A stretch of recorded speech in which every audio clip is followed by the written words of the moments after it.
Welcome back मित्रों, RB classes के YouTube channel पर आपका पुनः स्वागत है। मैं अखिल सर। आइए आज आपको पुनः जिसकी चर्चा हमने कल की थी उसी को आगे बढ़ाते हैं, अर्थात जिसकी चर्चा हमने पिछले क्लास में कर दी थी उसी को हम लोग आगे बढ़ाते हैं। और थी क्या, देखिए पिछली क्लास में आपने देखा होगा फसलों के वर्गीकरण के बारे में हमने पूरी चर्चा वहाँ पर की थी, फसलों के वर्गीकरण की। आइए उसी को आगे ले चलते हैं। देखिए थोड़ा सा रिवाइंड करिए। हमने कहा था कि फसलों के वर्गीकरण की बात की जाए तो फसलों के वर्गीकरण को 4 आधारों पर बांटा गया। अभी तक अगर हमसे कोई भी पूछता था, अभी तक हम बचपन से ये पढ़ते आ रहे हैं, अगर हमसे कोई भी पूछता था कि फसलों को कितने भागों में बांटा गया है तो हम सिर्फ 3 बताते थे, रबी, खरीफ, जायद। क्या क्या बताते थे? रबी, खरीफ, जायद, ये बता के छोड़ देते थे क्योंकि हमको इसके आगे जानकारी थी नहीं। आइए मित्रों, आज हम आपको बताते हैं कि फसलों को 4 आधारों पर वर्गीकृत किया गया है। पहला है ऋतु के आधार पर, अच्छी तरह से इसको आप जानते हैं, रबी, खरीफ और जायद। दूसरा है पौधों के जीवन चक्र के आधार पर, पौधों के जीवन चक्र के आधार पर इसको 3 भागों में बांटा गया, अर्थात पौधे कितने समय में तैयार हो जाते हैं उसी के आधार पर। 1 वर्षीय कुछ पौधे होते हैं, कुछ पौधे द्विवर्षीय होते हैं, कुछ पौधे बहुवर्षीय होते हैं, कुछ पौधे ऐसे होते हैं जिनका जीवन काल 1 ही वर्ष में पूरा हो जाता है, वह 1 वर्षीय पौधे होते हैं। कुछ पौधे ऐसे होते हैं जिनका जीवन काल 1 वर्ष के बाद पूरा होता है, उन्हें द्विवर्षीय में रखा जाता है। कुछ पौधे ऐसे होते हैं जो 1 वर्ष में फल फूल देते हैं और लगातार कई वर्षों तक देते रहते हैं, उनको रखा गया है बहुवर्षीय में।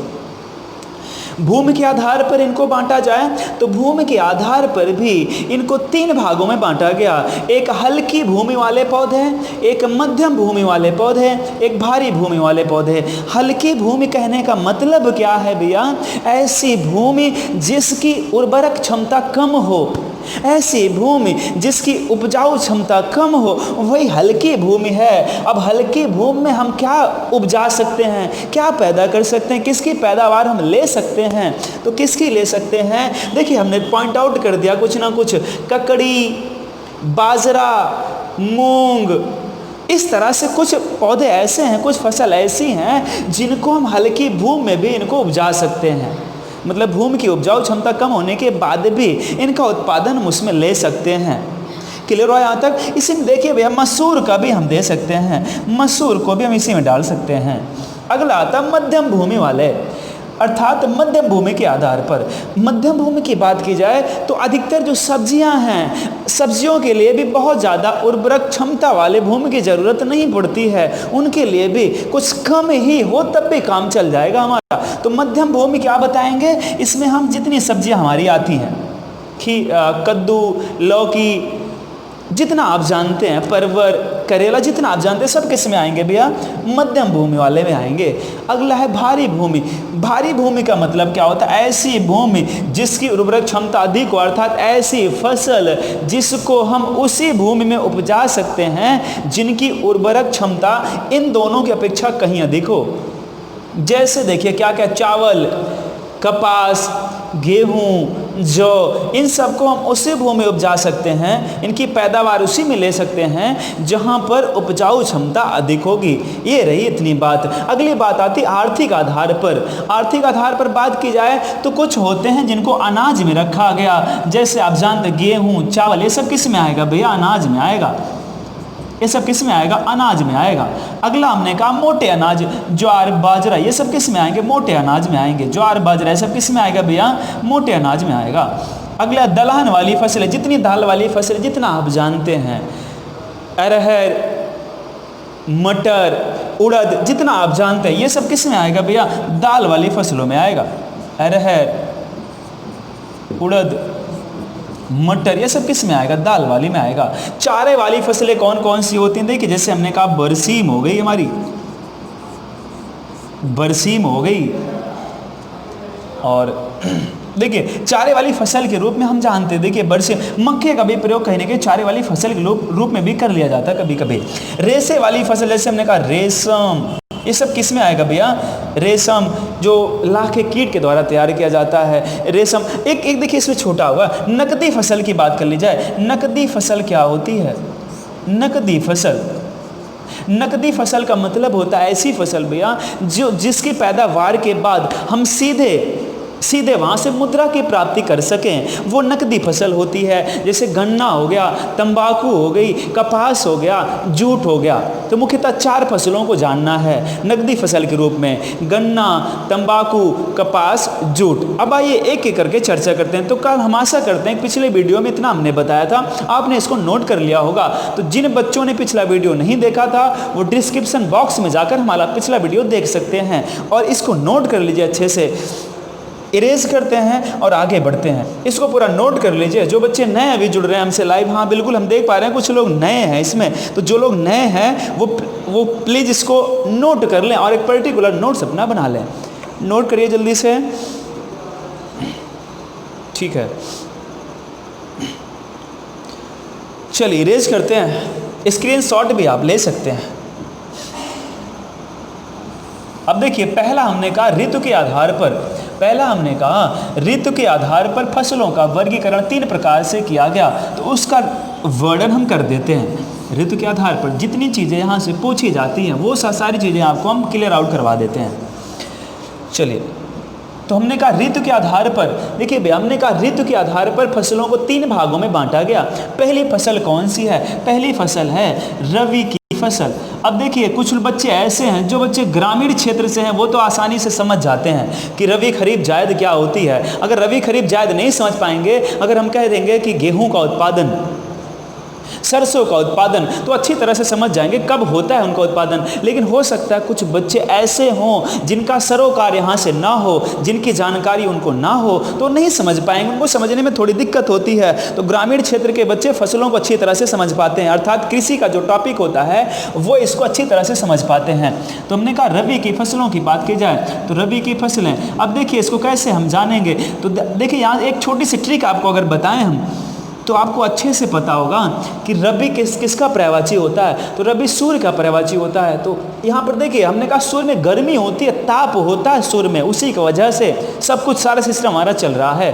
तो रबी किसका पर्यायवाची होता है? सूर्य का। तो यहाँ पे छोटी सी ट्रिक है, अर्थात ऐसी फसल, देखिए सूर्य क्या देता है? गर्मी देता है। ऐसी फसल जो गर्मी में तैयार हो, उसे क्या बोलेंगे हम? रबी वाली फसल बोलेंगे। क्लियर हुआ यहाँ तक?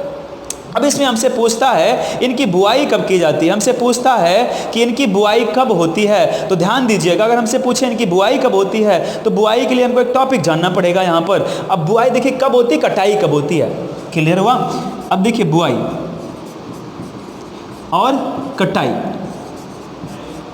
और कटाई की बात की जाए, तो बुआई की बात की जाए भैया, तो इनकी बुआई अक्टूबर नवंबर में कब होती है? इनकी बुआई अक्टूबर नवंबर में कर दी जाती है। अक्टूबर नवंबर में कर दी जाती है। और कटाई कब होती है इनकी? कटाई इनकी अप्रैल मई में होती है। कब होती है कटाई इनकी भी? अप्रैल मई में कटाई होती है, अप्रैल मई में। इतना क्लियर हुआ? अब इसमें आती कौन कौन से फसलें हैं, जैसे कौन कौन सी आएंगी देखिएगा, गेहूं, सरसों, जौ, चना, अरहर, इन सबको किस में रखा गया भैया? इन सबको रबी की फसलों में रखा गया है। इसको जल्दी से नोट करिए आप लोग।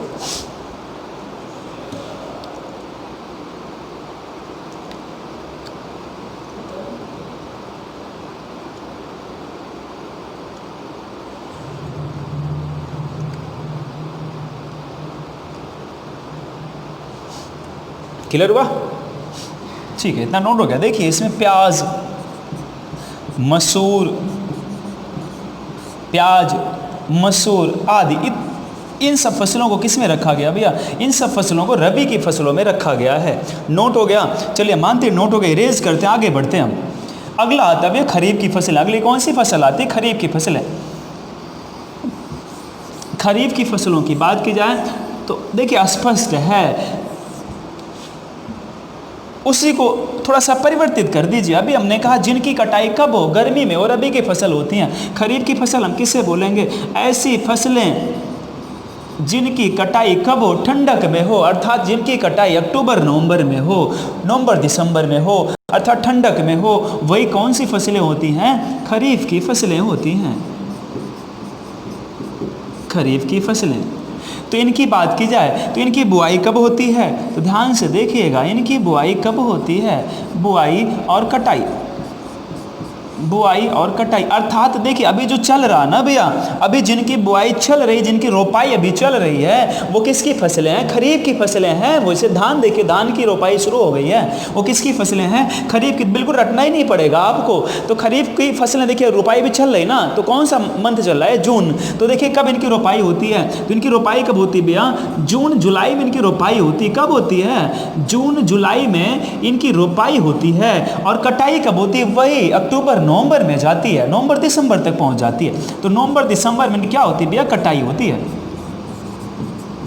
नवंबर दिसंबर में इनकी कटाई होती है। इनमें आएंगी कौन कौन सी फसलें? धान। देखिए अगर आप एक मुख्य फसल का नाम जान जाते हैं तो उनसे जुड़ी हुई जितनी भी फसलें हैं सबका नाम आपको क्लियर हो जाता है। जैसे आप अगर जान गए कि गेहूं किस सीजन में काटा जाता है, तो उनसे लगे हुए कितनी फसलें हैं आप उनको जान पाएंगे। मुख्य फसल उस समय की गेहूं होती है, उसी प्रकार से यहाँ पर मुख्य फसल कौन सी है? धान है। तो आप जान पाएंगे कि धान के साथ साथ किस किस फसल की कटाई इस सीजन में होती है। तो देखिए मुख्य फसल कौन कौन सी है? तो हमने कहा धान, गन्ना। अच्छा नोट करिएगा साथ साथ में, जितना लिखा रहे ना भैया सब आप लोग नोट करते चलेंगे, दोबारा आपको कृषि नहीं पढ़नी पड़ेगी। आपको कहीं भी किसी भी चैनल पर इतना डिटेल में आपको कृषि नहीं मिलेगी, ठीक है? तो साथ साथ में नोट करते चलिए।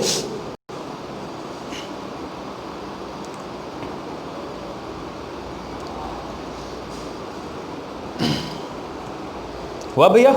चलिए मक्का भी इसी में आएगा। मक्का, मूंगफली, मक्का, मूंगफली, ज्वार, मक्का, मूंगफली, ज्वार, लाल मिर्च आदि, ये सब किस में आएगा भैया? हमारा खरीफ की फसल में आता है। क्लियर हुआ? नोट करिए जल्दी से इसको, फिर इरेज करके आगे बढ़ते हैं हम, ठीक है? टॉपिक बहुत ज़्यादा बताना है।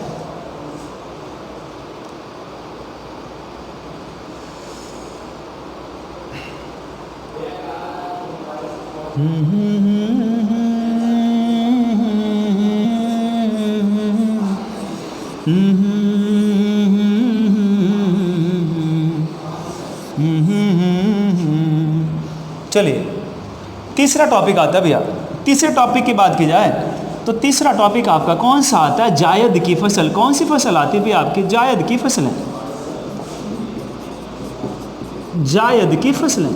जायद की फसलों की बात की जाए तो देखिएगा भैया, जो रबी खरीफ के बीच में जिनका उत्पादन कर लिया जाए वही जायद की फसलें होती हैं, अर्थात दोनों के मध्य में जिनका उत्पादन हो जाए वही क्या किसकी फसलें होती हैं? जायद की फसलें होती हैं। तो इनकी बात की जाए भैया तो इनकी बुआई कब होती है? बुआई और कटाई, बुआई और कटाई। तो बुआई की बात की जाए भैया तो फरवरी मार्च में इनकी बुआई होती है, फरवरी मार्च में इनकी बुआई होती है। कटाई कब होती है भैया इनकी? कटाई अप्रैल मई में इनकी कटाई होती है, अप्रैल मई में पक जाते हैं। अब देखिए यहाँ से बड़ी इंटरेस्टिंग कहानी है। इसमें वह फसलें आती हैं जो इस सीज़न में, जो अभी के सीज़न में हम लोग खा रहे होते हैं। किसके लिए? अपनी बॉडी को, अपने आप को ठंडा करने के लिए। ऐसे कहते हैं कि ये खा लीजिए, ये तरबूज खा लीजिए, खरबूज खा लीजिए। इससे क्या होगा कि जो टेम्परेचर है वो थोड़ा कम हो जाएगा। आपकी बॉडी का टेम्परेचर तो कांस्टेंट ही रहता है, बॉडी का टेम्परेचर कांस्टेंट रहता है, तो वो एक मानसिक दशा है। चलिए तो देखिए इसमें क्या क्या आएगा भैया? तरबूज, खरबूज, खीरा, ककड़ी, तरबूज, खरबूज, खीरा, ककड़ी। नोट करिएगा सब किसमें आता है भैया? जायद की फसलों में आता है, ठीक है? जितना आप जानते हैं। लौकी, कद्दू भी इसी में आता है। लौकी, कद्दू आदि ये सब किस में आता है भैया? इसी में आता है। क्लियर हुआ? अब देखिए इन सब के लिए एक इंटरेस्टिंग कहानियाँ भूलेंगे नहीं कभी आप, इनको भूलेंगे नहीं। इन सबको किस में रखा गया? एक फैमिली है, उस फैमिली का नाम भैया कुकुरबिटेसी। फैमिली का नाम क्या है? कुकुरबिटेसी फैमिली है। इन सबको उसी में रखा गया है। देखिए याद करने का तरीका क्या है? जैसे आप लोग देखते होंगे ना कि वो जो कुत्ते होते हैं, जो डॉग्स होते हैं, वो करते क्या हैं, वो उनके पास हाथ होता नहीं, कहाँ से उठा खाएंगे, वो करते कैसे हैं, सीधे उनको कुछ मिला वो तुरंत मुंह से खाना शुरू कर दिए। तो आप जरा बताइए तरबूज कैसे खाते हैं, हाथ से निकाल खाते हैं क्या, नहीं, पाए शुरू कर दिए। खरबूज कैसे खाएंगे, हाथ से निकाल के, नहीं, पाए शुरू कर दिए, ऐसे तो करते हैं ना। तो याद करने का तरीका है, किस फैमिली का, कुकुर बिटेसी फैमिली का है भैया ये पूरा। क्लियर हुआ यहाँ तक? तो बात रही रबी खरीफ और जायद की, आशा करते हैं क्लियर हो गया होगा आपको। रबी खरीफ और जायद की फसलें, बुआई कटाई याद रखिएगा। चलिए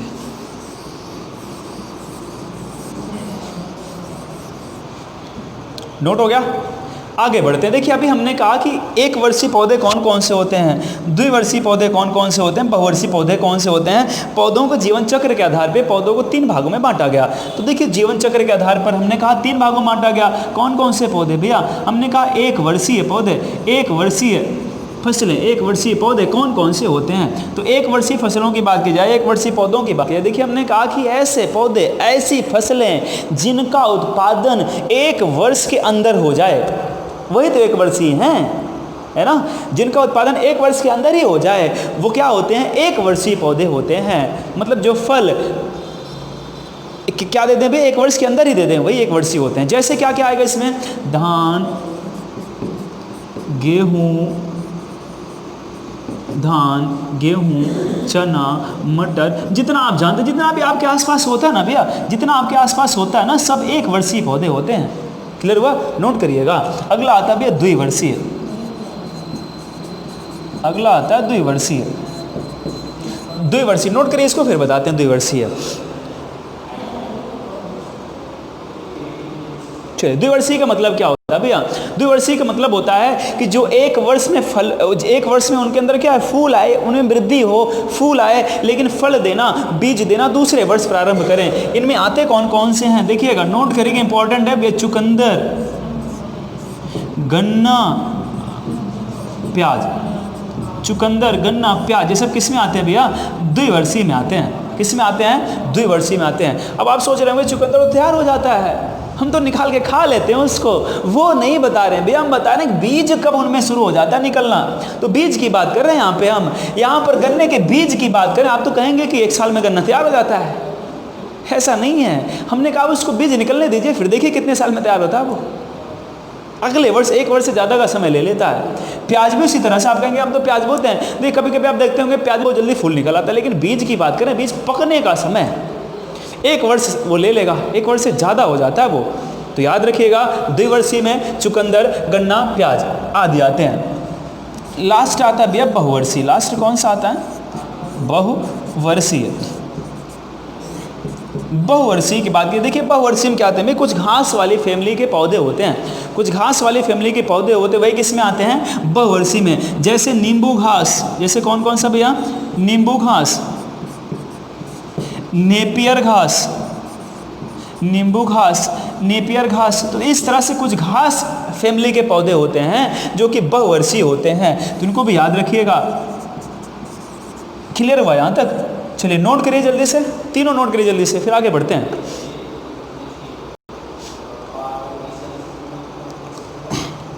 नोट हो गया भैया, चलिए रेज करते हैं, आगे बढ़ते हैं।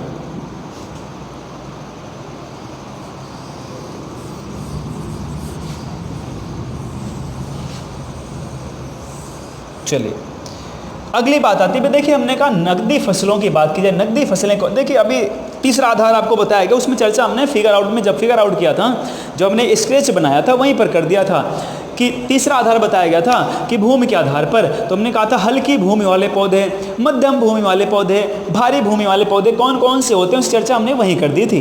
क्लियर हुआ? चौथा आता भैया आर्थिक आधार पर फसलों का वर्गीकरण। तो हमने कहा था कुछ अनाज होते हैं, आप जानते हैं, तो उसमें देखिए जो आर्थिक आधार पर फसलों का वर्गीकरण किया गया भैया, वो हमको जानना क्या वहाँ से, नकदी फसलों के बारे में। किसके बारे में जानना है, नकदी फसलों के बारे में, नकदी फसलें। अब देखिए नकदी फसलों की बात की जाए तो नकदी फसलें, देखिए हमने कहा इसके लिए एक ट्रिक होती है, इसके लिए नकदी फसलों के लिए भी एक ट्रिक होती है। ट्रिक कौन सी होती है नकदी फसलों के लिए? ट्रिक होती है भैया कागज में तंबाकू, कागज में तंबाकू।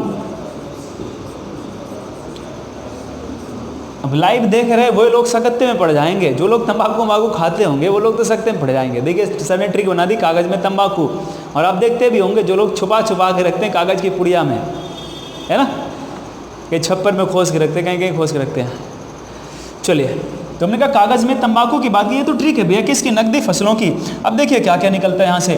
देख का से निकलेगा भैया कपास, का से निकलेगा कपास, गा से हो जाएगा भैया गन्ना,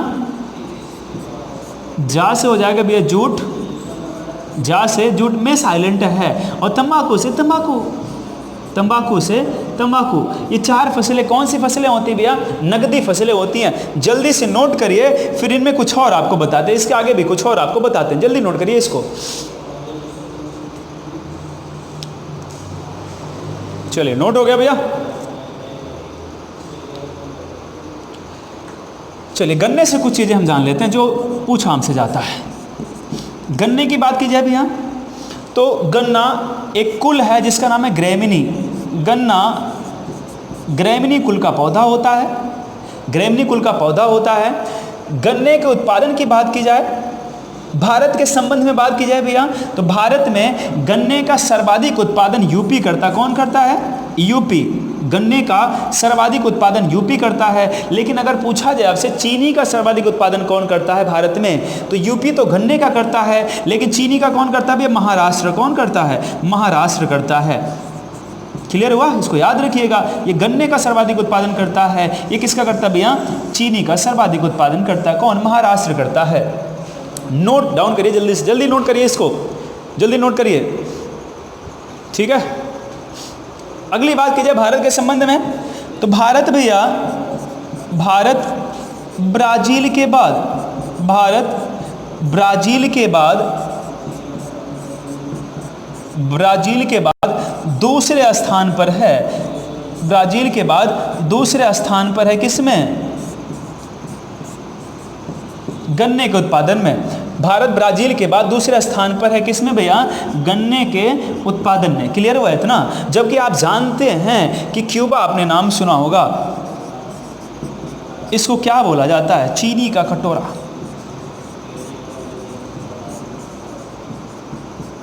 चलिए नोट करिए इतना, नोट करिए इतना, फिर आगे बढ़ते हैं। क्लियर हुआ। अगला अगर यहाँ से पूछा जाए भैया कि गन्ना किस प्रकार के कटिबंध में या किस प्रकार के क्षेत्र में इसकी उपज सर्वाधिक होती है, तो उष्ण कटिबंधीय एक ऐसी फसल होती है भैया। गन्ना कैसी फसल होती है, गन्ना उष्ण कटिबंधीय फसल होती है,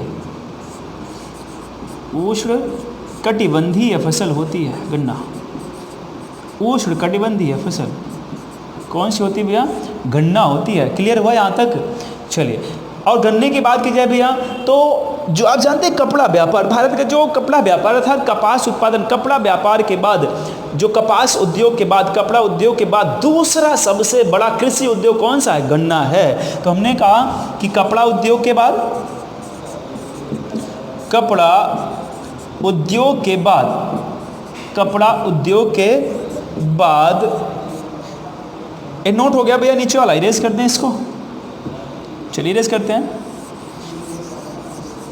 यहाँ नोट करते हैं भैया। हमने कहा कपड़ा उद्योग के बाद, कपड़ा उद्योग के बाद गन्ना दूसरा सबसे बड़ा, गन्ना दूसरा सबसे बड़ा, दूसरा सबसे बड़ा कृषि उद्योग है। दूसरा सबसे बड़ा कौन सा उद्योग भैया, कृषि उद्योग है।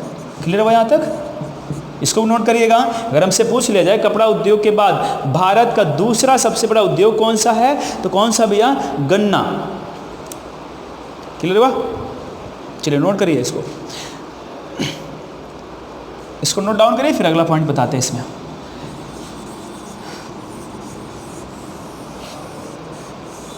चलिए नोट हुआ, नोट करिए जल्दी से। हाँ बिल्कुल, नमस्ते, ठीक है। चलिए आगे बढ़ते हैं भैया।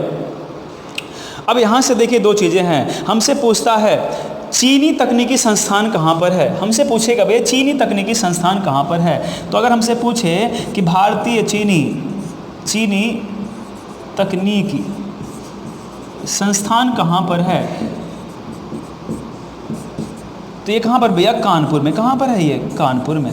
लेकिन अगर हमसे पूछे कि गन्ना अनुसंधान केंद्र कहाँ पर है, तो गन्ना अनुसंधान केंद्र कहाँ पर है भैया? भारतीय राष्ट्रीय गन्ना अनुसंधान केंद्र, गन्ना अनुसंधान केंद्र, ये कहाँ पर भैया? लखनऊ में। जो यूपी का कैपिटल है वहीं पर क्या है? ये दोनों पॉइंट याद रखिएगा, इंपॉर्टेंट है, दोनों पॉइंट नोट करिएगा। चीनी तकनीकी संस्थान कहाँ पर है? कानपुर में। नोट करिए जल्दी से, जल्दी नोट करिए। बिल्कुल, भारतीय चीनी तकनीकी संस्थान कानपुर में है, भारतीय गन्ना अनुसंधान केंद्र कहाँ पर है? लखनऊ में। नोट करिए जल्दी से, इधर वाला इरेज कर देते हैं तब तक।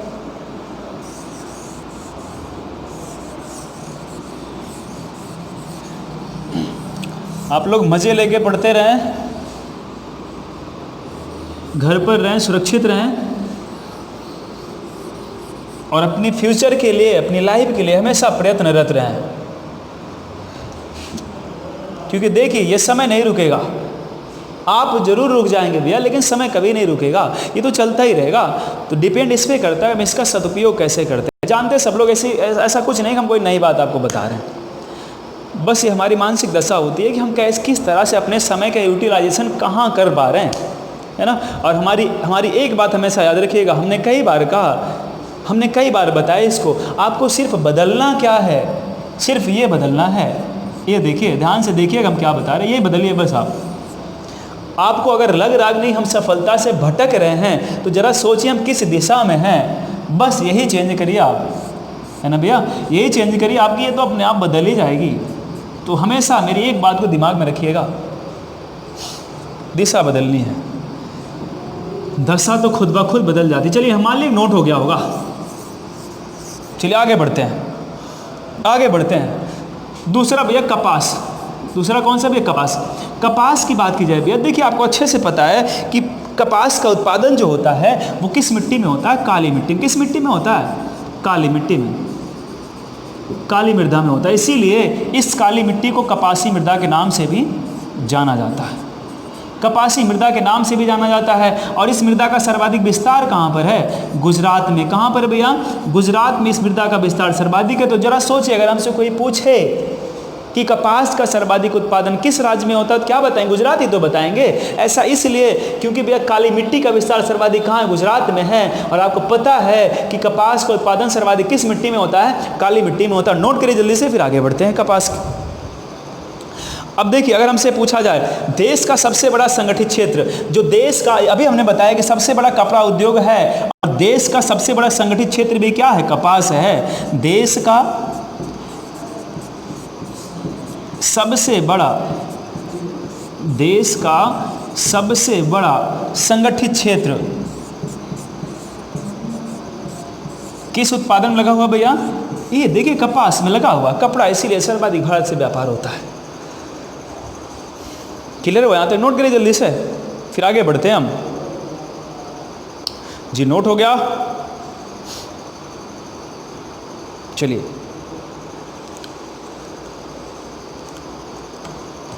अगली बात की जाए, अगर हमसे पूछे कि भारत विश्व में किस स्थान पर है कपास उत्पादन में, तो दूसरे स्थान पर भैया कौन है? भारत है। पहले स्थान पर कौन भैया? चीन है। पहले स्थान पर कौन है भैया? चीन है। कपास उत्पादन में पहले स्थान पर चीन है।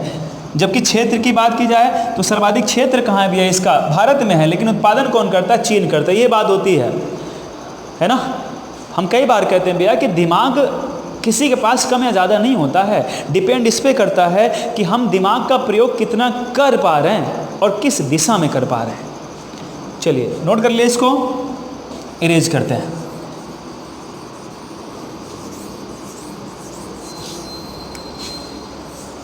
चलिए अगली बात आती है भैया रबड़ की। किसकी बात आती है? रबड़ की बात हम करते हैं। तो देखिए रबड़ की बात की जाए भैया, तो रबड़ का उत्पादन सर्वाधिक किस मृदा में होता है? तो इसका उत्पादन सर्वाधिक किस मृदा में होता है भैया? लैटेराइट मृदा में। किस मृदा में होता है? लैटेराइट मृदा में होता है। और इस मृदा का विस्तार सर्वाधिक कहाँ है? केरल में। कहाँ पर है? केरल में। तो सर्वाधिक रबड़ का उत्पादन करने वाला राज्य कौन सा हो जाएगा? केरल, क्योंकि भैया लैटेराइट मृदा सर्वाधिक कहाँ मिलती है? केरल में, है ना।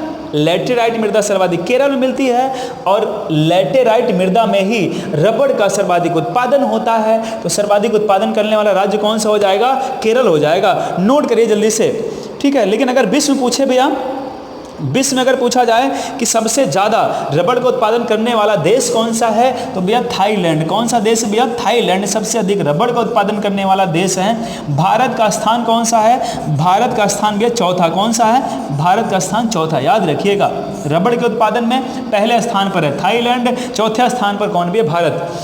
चलिए नोट करिए जल्दी जल्दी।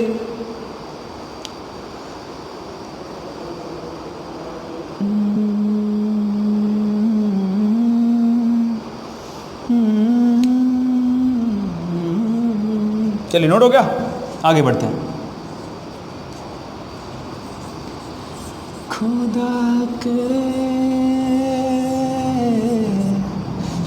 जी, आगे बढ़ते हैं। अब देखिए, एक नोट लगा के हम लोग लिखेंगे, एक नोट करके हम लोग लिखेंगे। और नोट में लिखना क्या है हमको? देखिए इंपॉर्टेंट है, मोस्ट इंपॉर्टेंट है। अभी आपको हो सकता है किसी किसी बुक में मिल जाए, नहीं तो मिलेगा भी नहीं। अब देखिए है क्या, हमसे पूछता है C4 पौधे कौन से होते हैं? C4 पौधे किसे कहते हैं? तो देखिएगा, इसमें दो पौधे आते हैं, गन्ना और मक्का। गन्ना और मक्का कैसी फसलें होती हैं, कैसे पौधे होते हैं? C4 पौधे होते हैं। अब देखिए C4 पौधे किसे कहते हैं? C4 पौधे उसे कहेंगे भैया जो प्रकाश संश्लेषण में क्या बनाए? Oxalo acetate. C4 पौधा उसे कहते हैं जो प्रकाश संश्लेषण में, किसमें?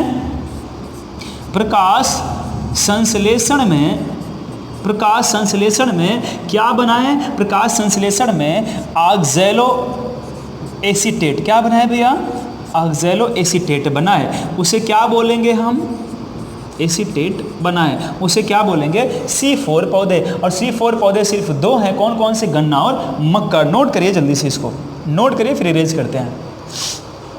नोट को नोट में करके लिखिएगा। चलिए अब देखिए, एक बहुत ही इंपॉर्टेंट टॉपिक हमारा आता है, इरेज करते हैं भैया। नोट कर लिया सबने? नोट हो गया, ठीक। अगला आता है यहाँ से, अगला टॉपिक मोस्ट इंपॉर्टेंट। यहाँ से एक नए क्वेश्चन हर एग्जाम में आ ही जाता है। अब देखिए है क्या भैया? कल्चर। टॉपिक कौन सा है? कल्चर। दो चीजें याद रखिएगा, कल्चर का मतलब क्या होता है भैया? पालन। लॉजी का मतलब होता है अध्ययन। दो चीजें याद रखिएगा, कल्चर का मतलब होता है पालन, लॉजी का मतलब क्या होता है? अध्ययन। क्लियर हुआ? आइए एक एक करके हम जानते हैं भैया, और ट्रिक के साथ इसको याद कर लेते हैं। ट्रिक के साथ याद करते हैं हम, ट्रिक लिखते चल रहे हैं भी, आप लोग भी साथ साथ में लिखते चलिएगा। ट्रिक देखिए क्या बनती है भैया इसकी? ए मधु, ट्रिक साथ में लिखिएगा, कल्चर रेडियो डालिएगा और ट्रिक साथ में लिखिएगा। ए मधु विटामिन, ए मधु विटामिन अंगूर। ए मधु विटामिन अंगूर, विटामिन अंगूर। फल फूल, फल फूल हटवा। ए मधु, इसको एक साथ पढ़ना भी, लेकिन अलग अलग करके हम बता रहे हैं आपको। ए मधु विटामिन अंगूर फल फूल हटवा। पंप फैला, पंप फैला। सारी शाम, नोट करिए भैया साथ में, सारी शाम, सारी शाम आलू सब्जी। सारी शाम आलू सब्जी। अभी यहाँ से भी आपको बिल्कुल दिक्कत नहीं होगी, सारी चीज़ें क्लियर हो जाएंगी। सारी शाम आलू सब्जी, आलू सब्जी। पीसी मछली, पीसी मछली, पीसी मछली। वर्मा के पीसी मछली, लिखे भैया इतना। वर्मा के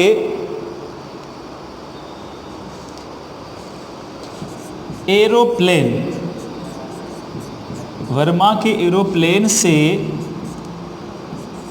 हवा, हवा में ला, हवा में ला। देखिए ट्रिक बनती भी हमारी है, ट्रिक बनती पूरी भी बता रहे हैं, देखिए बिल्कुल क्लियर हो जाएगा।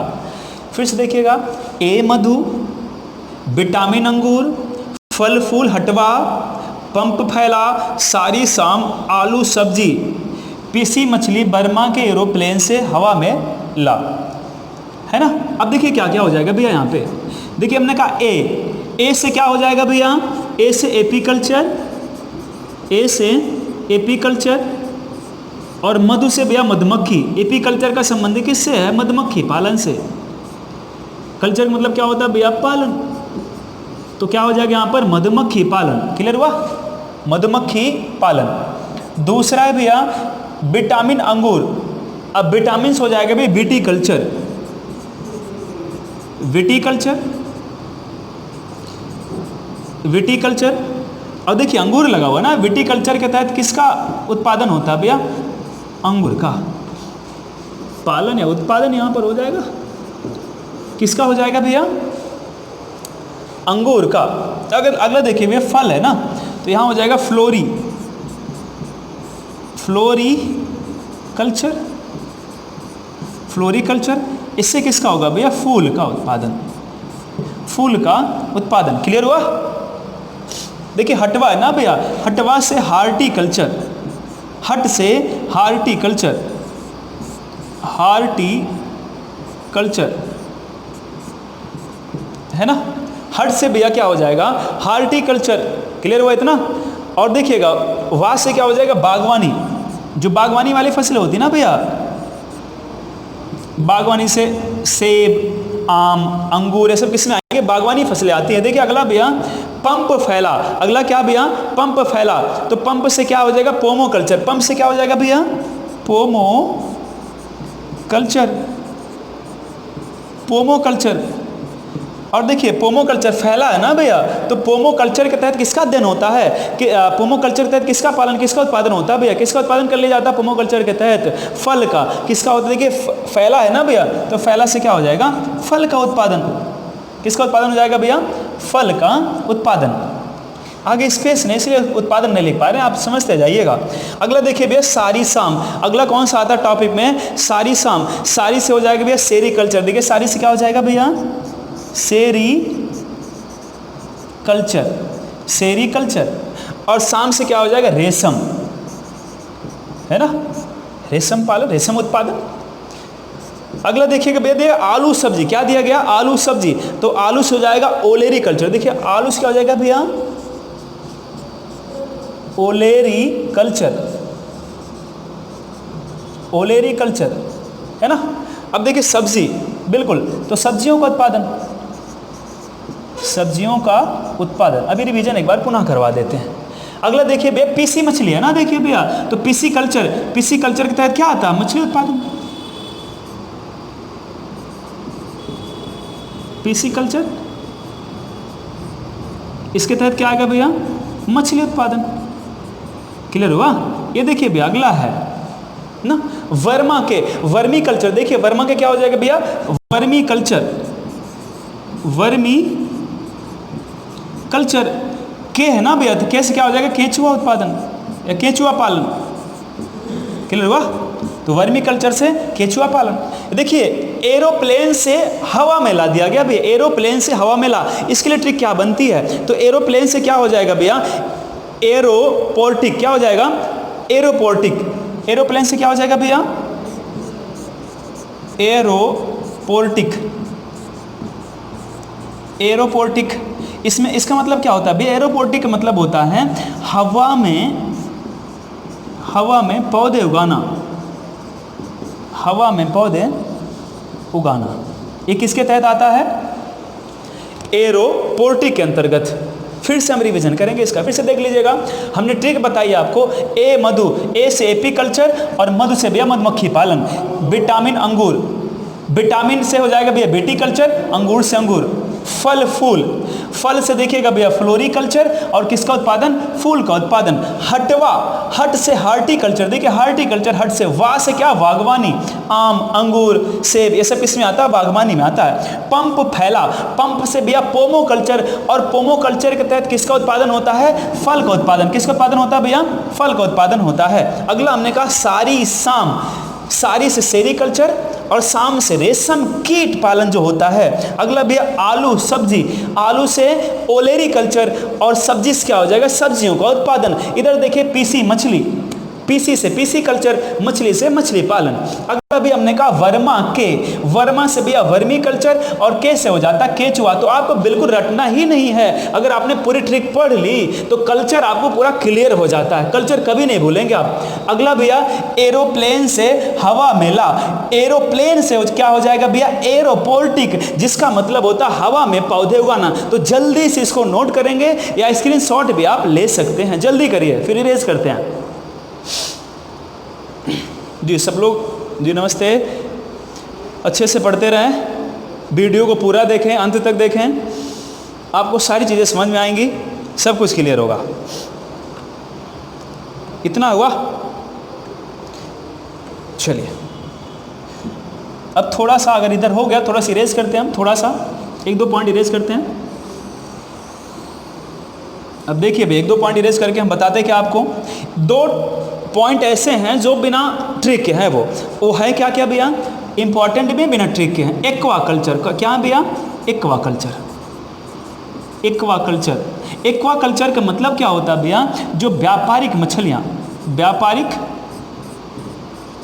मछली उत्पादन, व्यापारिक मछली उत्पादन। अगर हमसे कोई पूछे भैया कि व्यापारिक मछली उत्पादन किस कल्चर तहत किया जाता है भैया, तो एक्वा कल्चर बताएंगे। अगला आता है भैया मेरी कल्चर, कौन सा कल्चर आता है भैया, मेरी कल्चर। मेरी कल्चर का मतलब क्या होता है भैया, समुद्री जीव पालन, समुद्री जीव पालन। मेरी कल्चर में क्या आएगा भैया, समुद्री जीव पालन, समुद्री जीव पालन किस में आता है भैया, मेरी कल्चर में।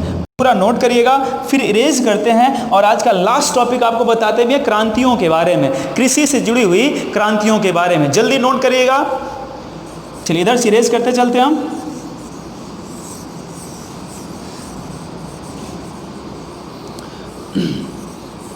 हमने कहा दोनों टॉपिक से भैया हर एग्जाम में, सिर्फ आपका लेखपाल के लिए नहीं, कोई भी एग्जाम आप देंगे कल्चर से और क्रांतियों से एक दो को सनाना तय होता है। तो आप लोग इसको अच्छे से पढ़ें और इतने अच्छे से पढ़ लें कि दोबारा कोई पढ़ना ना पड़े, कोई भूलेंगे नहीं और कोई चीज़ यहाँ पे छोड़ेंगे नहीं आप। चाहे कल्चर से पूछा जाता है, चाहे आपका क्रांतियों से पूछा जाता है। तो लास्ट टॉपिक आता है भैया कृषि से, और टॉपिक कौन सा है, प्रमुख कृषि क्रांतियाँ, प्रमुख कृषि क्रांतियाँ, प्रमुख कृषि क्रांतियाँ। ठीक है, इसको भी अच्छे से पढ़ेंगे हम और रीड करते चलेंगे, तैयार होता जाएगा हमारा। देखिए पहली क्रांति कौन सी आती है भैया, हरित क्रांति। कौन सी क्रांति आती है, हरित क्रांति। नाम तो सुना ही होगा भैया, ये तो बहुत फेमस क्रांति है, बहुत कई बार पूछी हुई, ये सब लोग जानते हैं। हरित क्रांति संबंधित किससे भी, इसका संबंध किससे है, इसका संबंध किससे भी, खाद्यान्न उत्पादन से, खाद्यान्न उत्पादन से। हरित क्रांति का संबंध किससे, खाद्यान्न उत्पादन से। देखिए श्वेत क्रांति, श्वेत क्रांति तो सफ़ेद क्या होता है, श्वेत क्या होता है, दूध होता है, तो दुग्ध क्रांति ये किससे भैया, दुग्ध उत्पादन से, दुग्ध उत्पादन से, दुग्ध क्रांति, श्वेत क्रांति है ना। इसी को भैया फ्लड क्रांति के नाम से भी जाना जाता है। इसी किस क्रांति के नाम से जाना जाता है भैया, फ्लड क्रांति के नाम से भी जाना जाता है। नोट करते चलिएगा। अगला नीली क्रांति, कौन सी क्रांति भैया, नीली क्रांति। इसमें क्या आता है, मत्स्य उत्पादन, मत्स्य उत्पादन। अगला भैया पीली क्रांति, पीली क्रांति। पीली क्रांति में क्या आता है भैया, आपका जितनी तिलहनी फसलें है ना भैया, तिलहनी फसलें, तो तिलहन उत्पादन, तिलहन उत्पादन। नोट करिए जल्दी जल्दी, आप लोग जल्दी नोट करिए जी, हो गया। अगला आता है भैया भूरी क्रांति। कौन सी क्रांति आता है भैया, भूरी क्रांति। भूरी क्रांति की बात की जाए तो यहां से क्या आता है, उर्वरक उत्पादन, उर्वरक उत्पादन। भूरी क्रांति सिखाता है भी उर्वरक उत्पादन। अगला आता है धूसर स्लेटी क्रांति। कौन सी क्रांति भैया, धूसर या इसी को क्या बोलते हैं, स्लेटी क्रांति, धूसर या स्लेटी क्रांति। इससे कौन सा उत्पादन होता है भैया, सीमेंट उत्पादन। कौन सा उत्पादन होता है भैया, सीमेंट उत्पादन। तो नोट करते चलेंगे, ऊपर हम कुछ पॉइंट इरेज कर दें बिल्कुल नोट करिए जल्दी से, फिर इरेज करते हैं। इरेज कर दें, चलिए 2-3 पॉइंट इरेज करते हैं, लिखते चलते हैं। अगला भैया रजत क्रांति। कौन सी क्रांति भैया? रजत क्रांति। रजत क्रांति में क्या आएगा भैया? अंडा उत्पादन। क्या आता है? अंडा उत्पादन। अगला आता है भैया लाल क्रांति। कौन सी क्रांति आती है भैया? लाल क्रांति हम जानते हैं। लाल क्रांति में क्या क्या आएगा भैया? लाल क्रांति में आता है टमाटर आएगा, और क्या आएगा? मांस उत्पादन। टमाटर और मांस उत्पादन किस में आता है? लाल क्रांति में। अगला आता है भैया गुलाबी क्रांति। अगली क्रांति कौन सी है? गुलाबी क्रांति। गुलाबी क्रांति की बात की जाए भैया, एक मछली होती है जिसका नाम है झींगा मछली। कौन सी मछली होती है भैया? झींगा मछली उत्पादन किस में आता है भैया? गुलाबी क्रांति में। किस में आएगा ये? गुलाबी क्रांति में क्या आएगा? झींगा मछली उत्पादन। इरेज कर दे नीचे, ऊपर वाला नोट करिए आप लोग जल्दी जल्दी। जी बिल्कुल जल्दी नोट करिए, फिर आगे बढ़ते हैं। जल्दी नोट करिए। कितने मिनट हुआ?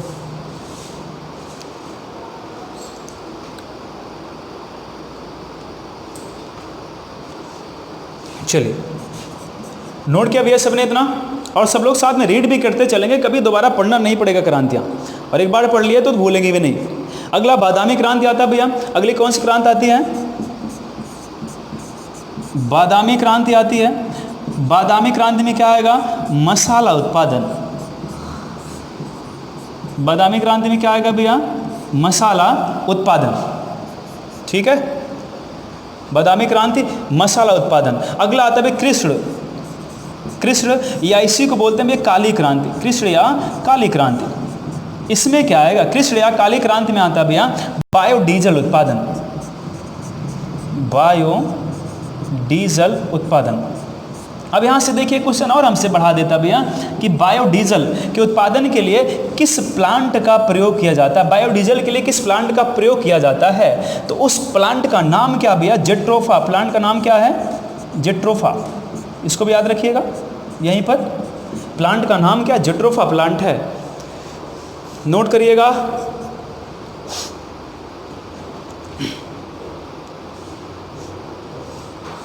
चलिए अगली क्रांति आती है भैया अमृत क्रांति। अगली क्रांति कौन सी आती है? अमृत क्रांति। अमृत क्रांति के तहत नदियों को जोड़ने के लिए अटल बिहारी वाजपेयी ने पहली बार प्रयास किया था। तो ये क्रांति किस लिए बनाई गई भैया? नदियों को जोड़ने के लिए। नदियों को जोड़ने के लिए क्रांति चलाई गई, जिसका नाम क्या रखा गया भैया? अमृत क्रांति। हम आशा करते हैं ऊपर वाला आप लिख चुके होंगे, इसे इरेज करते हैं हम। चलिए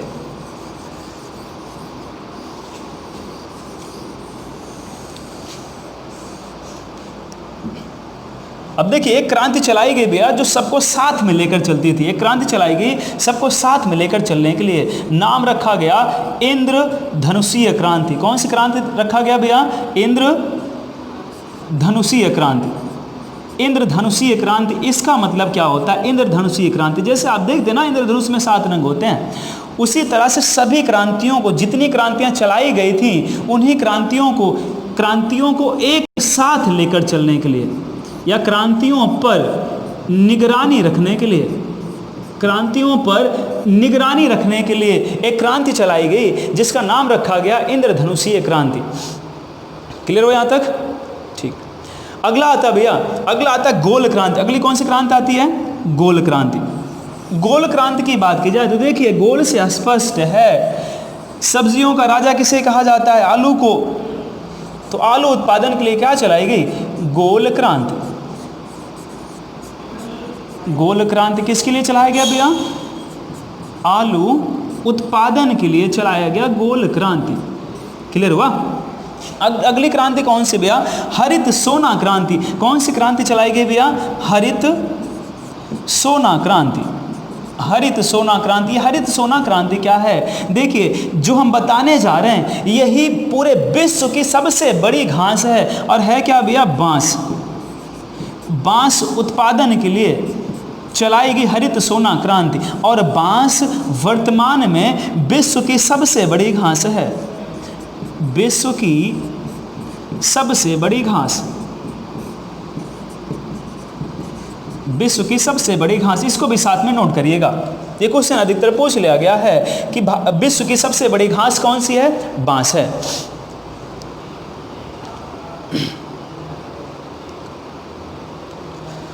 चलो अगली आती है भैया मूक क्रांति। कौन सी आती है भैया?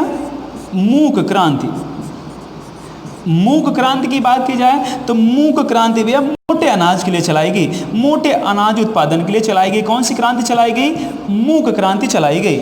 हमने कहा हम एक भी पॉइंट छोड़ेंगे नहीं यहाँ से। अभी तक एग्जाम में जितने भी पॉइंट पूछे गए, क्रांतियों से जितनी भी चीज़ें पूछी गई, सारी चीज़ें यहाँ पर क्लियर की जाएंगी।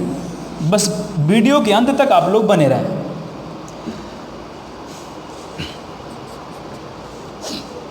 नोट करिए जी। नमस्ते। बिल्कुल आप लोग लाइव तो आते हैं लेकिन छोड़ के चले जाते हैं। वीडियो को आप लोग देखते नहीं, पूरा अंत तक वीडियो को देखें। किसी भी सब्जेक्ट का वीडियो हो आप लोग पूरे अंत तक उसको देखा करें। चलिए अगली आती है भैया सेफ्रान क्रांति। कौन सी क्रांति आती है भैया? सेफ्रान क्रांति। सेफ्रान क्रांति किसके तहत आती है? इसके किसके तहत उत्पादन होता है इसका भैया? केसर उत्पादन। किसका उत्पादन होता है इसके तहत? केसर उत्पादन। और आपको पता है केसर का सर्वाधिक उत्पादन करने वाला राज्य कौन सा? जम्मू कश्मीर। कौन सा भैया? जम्मू कश्मीर। नोट करिए जल्दी जल्दी, जल्दी नोट करिए। अगला भैया गंगा क्रांति। कौन सी क्रांति भैया? गंगा क्रांति। गंगा क्रांति लाई गई थी भैया भ्रष्टाचार को समाप्त करने के लिए, भ्रष्टाचार को कम करने के लिए, भ्रष्टाचार को कम करने के लिए। और किस क्षेत्र में? कृषि के क्षेत्र में। कृषि के क्षेत्र में भ्रष्टाचार को कम करने के लिए लाई गई थी कौन सी क्रांति? गंगा क्रांति। क्लियर हुआ? चलिए आगे बढ़ते हैं। नोट करिए जल्दी से, जल्दी नोट करिए। बिल्कुल अगला आता है ग्रीन गोल्ड क्रांति। कौन सी क्रांति आती है भैया? ग्रीन गोल्ड क्रांति। ग्रीन गोल्ड क्रांति के तहत क्या आता है? चाय उत्पादन। किसका उत्पादन आएगा? चाय उत्पादन आएगा ग्रीन गोल्ड के तहत। क्लियर हुआ यहाँ तक? ग्रीन गोल्ड है भैया, ग्रीन गोल्ड क्रांति के तहत क्या आएगा? चाय उत्पादन। अगला आता है भैया परामनी क्रांति। कौन सी क्रांति आती है भैया? परामनी क्रांति। परामनी क्रांति इसके तहत आता है भिंडी उत्पादन। इसके तहत क्या आता है भैया? भिंडी उत्पादन। हमने कहा एक भी क्रांति हम छोड़ेंगे नहीं, जितनी क्रांति अभी तक चलाएंगे लगभग सारी चीज़ें आपको बताएंगे। एक उससे होगा क्या, अब एक आपको अलग से कोई वीडियो देखना नहीं पड़ेगा, अलग से कहीं सर्च आउट नहीं करना पड़ेगा, यही आप देख लीजिए, सर आपका क्लियर हो जाएगा। अगला आता भैया खाद्य श्रृंखला क्रांति। कौन सी क्रांति अभी हाल ही में चलाई गई? खाद्य श्रृंखला क्रांति। कौन सी क्रांति चलाई गई भैया? खाद्य श्रृंखला क्रांति। इसके तहत क्या किया गया? इसके तहत कृषकों की आय को, इसके तहत भैया कृषकों की आय को 2022 तक दोगुना करने की बात की गई। किसकी बात की गई भैया? दोगुना। मतलब ऐसी क्रांति चलाई गई जिसके तहत कृषकों की आय दोगुनी की जा सके। उसका नाम क्या है? खाद्य श्रृंखला क्रांति। कौन सी क्रांति भैया? खाद्य श्रृंखला क्रांति। जल्दी से नोट करिए, एक दो क्रांतियां और बची हैं, जल्दी से नोट करिए।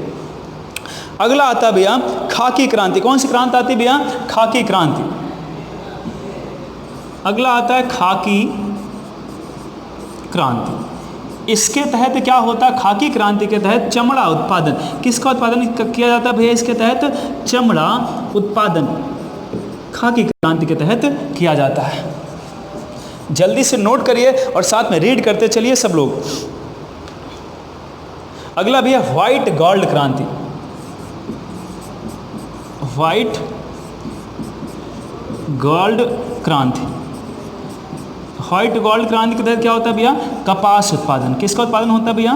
कपास उत्पादन। इसे भैया सफ़ेद सोना के नाम से भी जाना जाता है। किस नाम से जाना जाता है भैया?